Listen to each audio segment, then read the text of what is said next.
Have you ever felt like you've done everything right? You've been faithful, you've shown up, you've trusted God, and now you're just waiting. Ruth chapter 3 is what happens in that moment. Because at some point, faith stops looking like waiting and starts looking like stepping forward. Ruth in chapter 1 chose God. She walks away from her culture, her past, everything that is comfortable and familiar. In chapter 2, she stays faithful.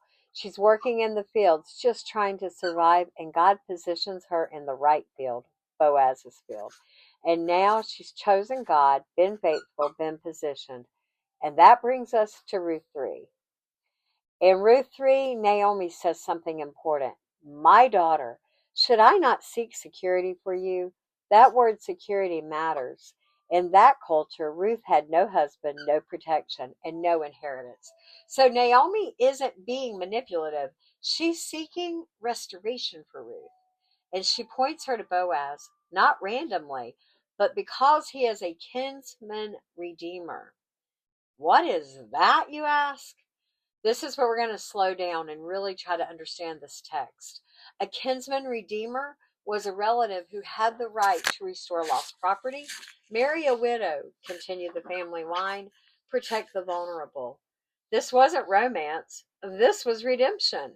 And this is actually a picture of Jesus because just like Boaz, Jesus steps in to redeem what we couldn't restore ourselves.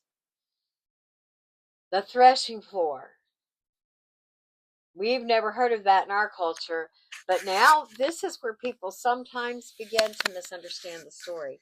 Naomi tells Ruth, wash, prepare yourself to go to the threshing floor. And when Boaz lies down, she uncovers his feet and lies there. Now, culturally, this is not a sexual act. This is a symbolic act.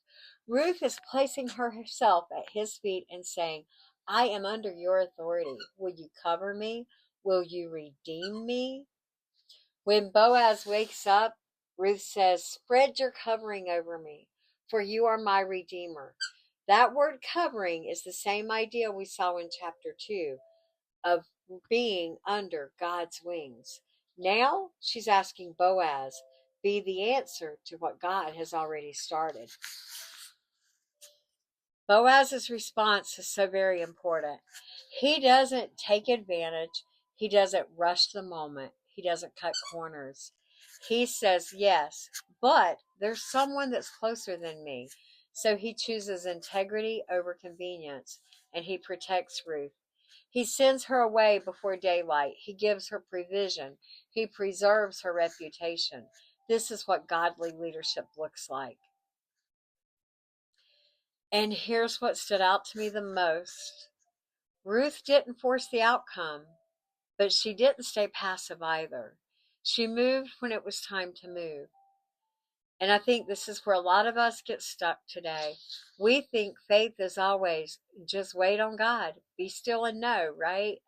But sometimes faith looks like taking a step, having the conversation, walking into what God has already positioned. Ruth didn't chase Boaz. She didn't manipulate the situation.